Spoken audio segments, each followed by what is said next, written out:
There's a moment in every confrontation, every heated exchange, every emotionally charged interaction where one person says something to provoke, to bait, to test your limits.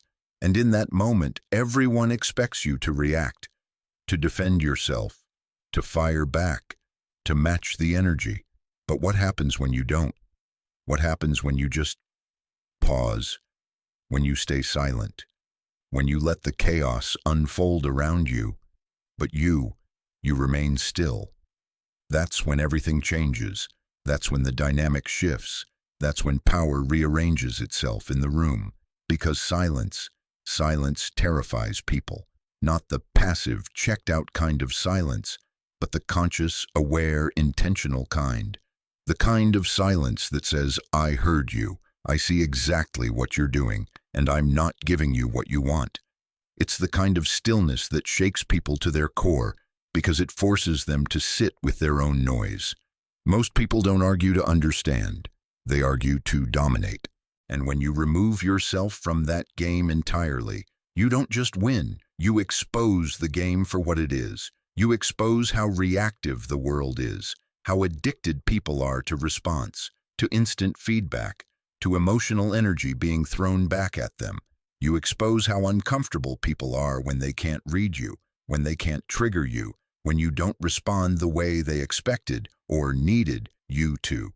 And suddenly, you become unpredictable, uncontrollable, unshakable, because not reacting isn't weakness, it's restraint, it's mastery, it's the calm in the middle of the storm. And in that calm, people don't know what to do, because most of them thrive on chaos. They depend on reaction to feel seen. They poke and prod because they need your response to validate their power. But when you stay silent, when you hold your center, when you choose to observe instead of engage, you interrupt their script. You create a moment of cognitive dissonance. And in that moment, they see something they didn't expect. Themselves, their own noise, their own insecurity, their own projection. And that is terrifying, not because you hurt them, but because you didn't let them hurt you. You didn't give them the satisfaction. You didn't hand over your peace. You kept it. You stood still. You let them spiral alone. And that kind of power, that rattles people, because we live in a world that confuses presence with participation, that assumes if you're quiet, you're afraid, that if you don't react, you don't care. But here's the truth. It takes far more strength to stay silent than to strike back. It takes more clarity to withhold than to explode. And the people who understand this, the ones who've been through the fire and learned to breathe through it, know that the real power isn't in how loud you are. It's in how grounded you remain when everything else is trying to pull you out of your peace. So the next time someone tries to provoke you, remember this. Their chaos is not your invitation. Their drama is not your responsibility. Their emotional instability does not require your participation. You are not a puppet. You are not on call. You are not here to absorb other people's projections.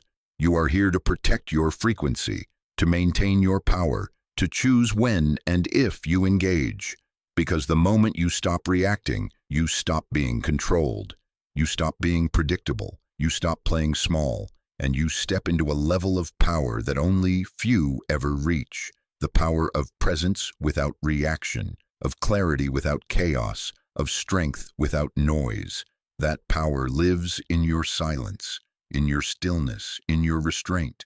And once you tap into it, you'll never give it away again. Power in any situation isn't always held by the loudest voice.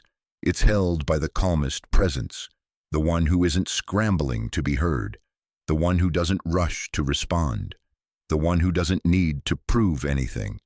Because the moment you feel the urge to react, you've already given away control. That's the paradox. The second you feel someone pulling at your emotions and you take the bait, you've lost your center. They're no longer just speaking to you, they're moving you. And when someone can move your emotional state at will, you're not in charge. They are. That's why reaction is expensive. It costs you clarity. It costs you control. It costs you peace. And it often costs you dignity. Because reaction is rarely thoughtful. It's impulsive, it's explosive, it's messy. And people who understand emotional strategy, whether consciously or subconsciously, know this. They know exactly which buttons to press, which tone to use, which words to throw in. They don't need facts. They just need your trigger. Once you react, they've succeeded, not because they were right, but because they hijacked your state of mind.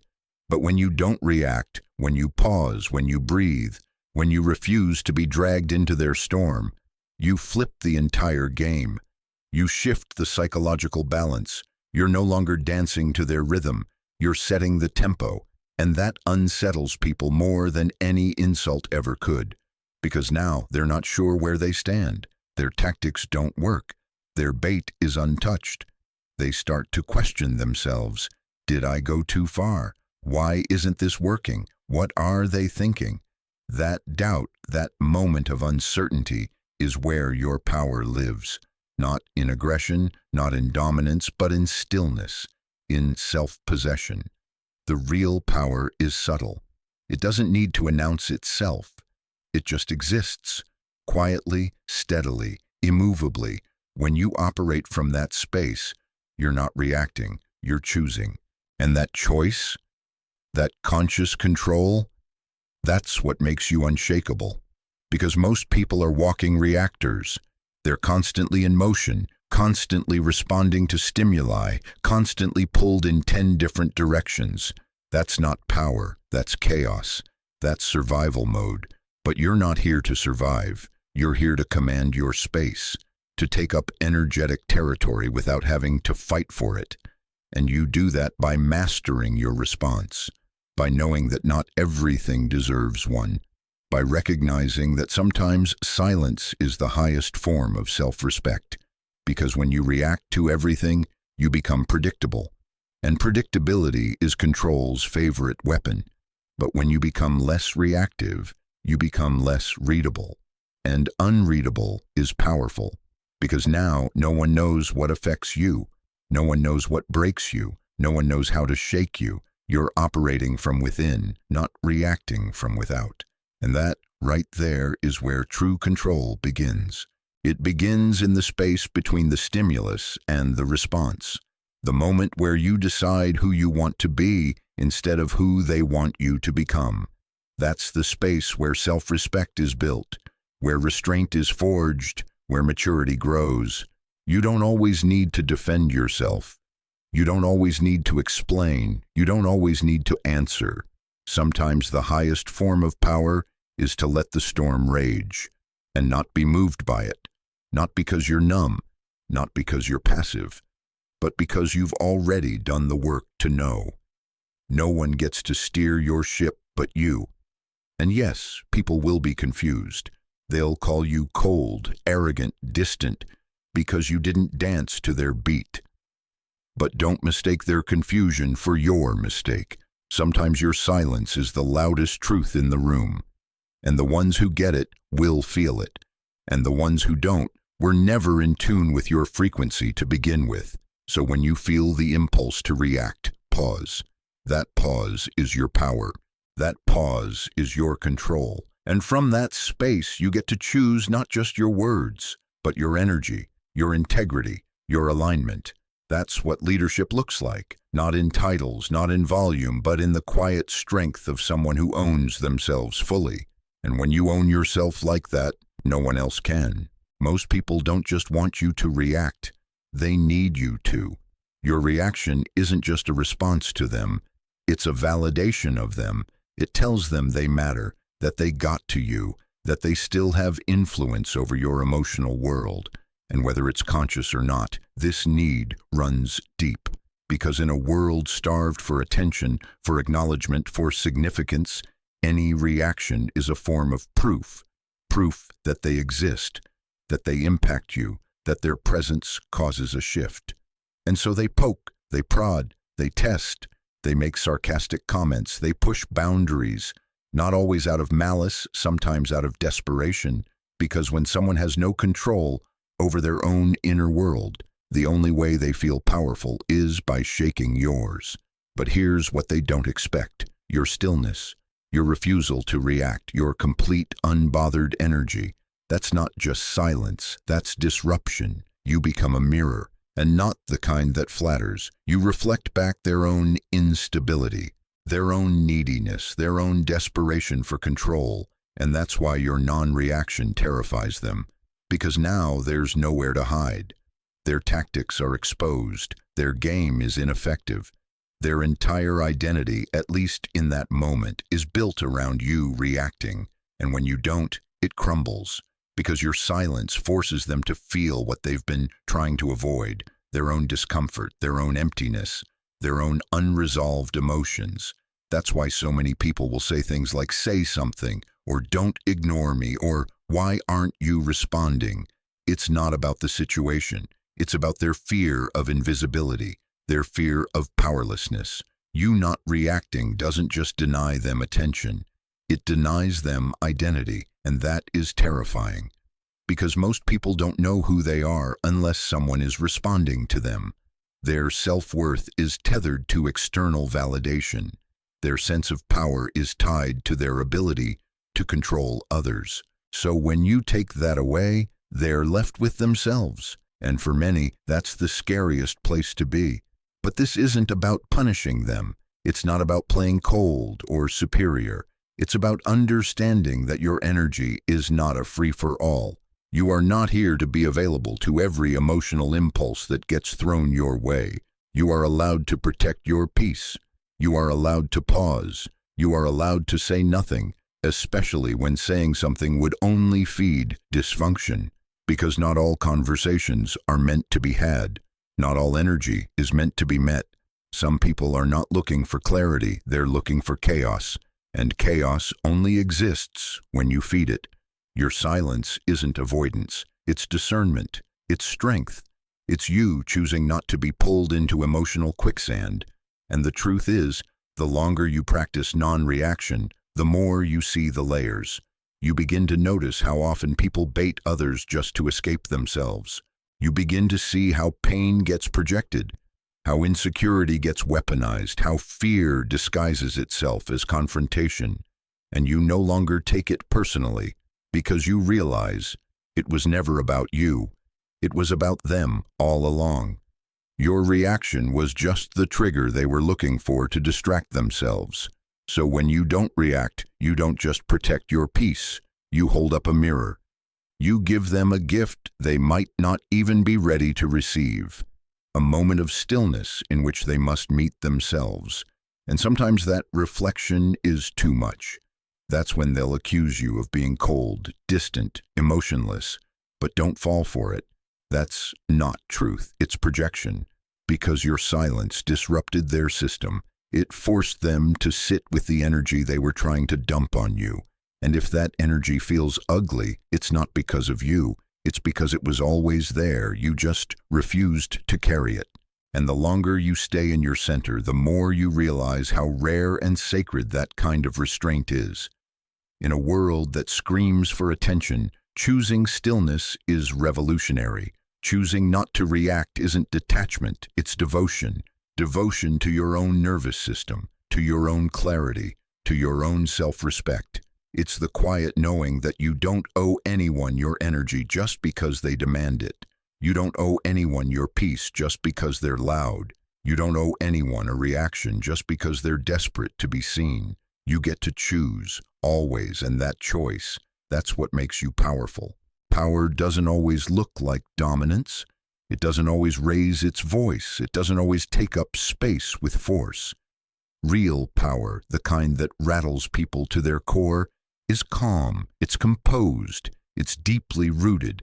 It doesn't need to prove itself, and that's exactly what makes it so threatening, because we've been conditioned to think that strength is loud, reactive, aggressive. But that's not strength, that's ego, that's fear disguised as control. True strength is emotional discipline, the ability to feel everything, rage, fear, shame, insult, and still choose your response. Still hold your line, still decide what energy is worth your attention and what isn't. That kind of power is terrifying to people who've never had it, because it shows them what they're not. It reminds them of how easily they're moved, how quickly they lose control, how they depend on chaos to feel important. Emotional discipline isn't suppression, it's sovereignty. It means you've done the work. You've met yourself in the quiet. You've faced your triggers. You've taken responsibility for your wounds. And now you don't need external explosions to feel seen. You don't need to drag others into your storm. You can feel the heat rise in your chest and still choose not to burn everything down. You can feel the urge to react and still choose silence, stillness, space. That terrifies people who have built their identity on drama, on intensity, on being the loudest one in the room. Because now here you are, sitting in complete composure. Not because you're numb, but because you've evolved. And that evolution makes them uncomfortable. Because discipline is rare, discipline is unfamiliar. And what people don't understand, they fear, especially when it comes with a quiet authority. You see, emotional discipline rewrites the rules. It says, you don't get to pull me into your storm just because you're drowning in it. You don't get to use my emotions as your playground. You don't get access to my energy just because you're loud enough. And for people who are used to getting reactions, used to pulling strings, that's deeply unsettling. Because suddenly they're not in control. Their usual methods don't work. Their volume doesn't matter. And that's when the mask slips. That's when the truth shows. You see who's actually stable and who's just loud, who's grounded and who's just chaotic, who's healed and who's just hiding behind emotional theatrics. Emotional discipline makes you dangerous in the best way.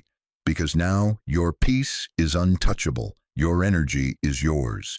You're no longer led by reaction. You're led by intention. And people feel that. They feel it in the way you walk into a room and don't compete for attention. In the way you respond without haste. In the way you say little, but everything you say cuts straight to truth. That calm, that clarity, that control. It's not arrogance, it's mastery. And it shakes people who don't know how to sit still within themselves. Because when someone holds that kind of inner power, it reveals how much others are still searching for theirs. And exposure like that, it's uncomfortable. So they'll try to pull you back. They'll try to provoke you. They'll say you're too cold, too controlled, too emotionless. Not because you are, but because you've chosen a different frequency. One that doesn't include chaos. One that doesn't reward volatility. One that refuses to leak energy just to appease people's insecurities. Emotional discipline is knowing what your peace is worth and protecting it like it's sacred, because it is. It's knowing that maturity is not about what you say, but what you don't need to say, what you choose to walk away from, what you allow to die in silence instead of trying to prove your point. It's understanding that not every attack requires defense. Not every insult deserves acknowledgement, and not every emotional invitation is worth attending. And once you operate from that level of clarity, people will either rise to meet you or reveal that they can't. Either way, you win, because emotional discipline doesn't just protect you, it attracts what aligns with you. The deeper you go into stillness, the more noise you leave behind, the more selective you become, the more powerful you feel, not because you can control others, but because you no longer need to. That's the shift. That's the power. That's why it's so unsettling, not because you're controlling, but because you're free. And nothing is more terrifying to the emotionally undisciplined than someone who can't be moved unless they choose to be. That's you now. That's your strength.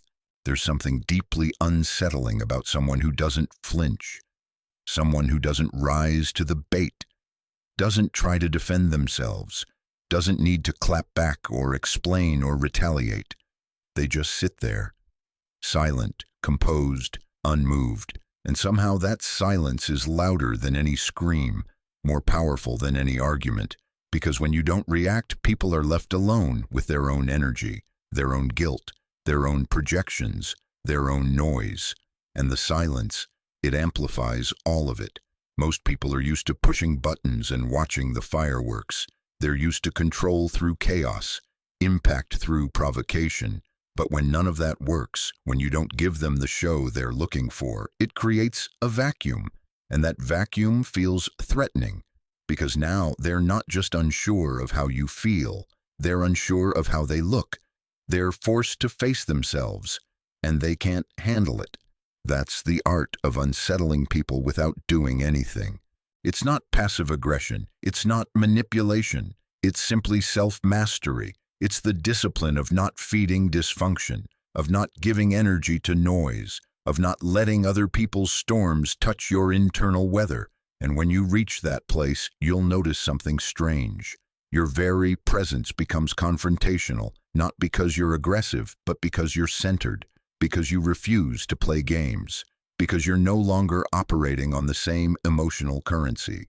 You've changed your frequency, and that shift, it exposes everyone still living on reaction, chaos, and control. Your peace becomes their mirror, and they don't like what they see, so they'll say, "You've changed," that you're distant, that you're difficult.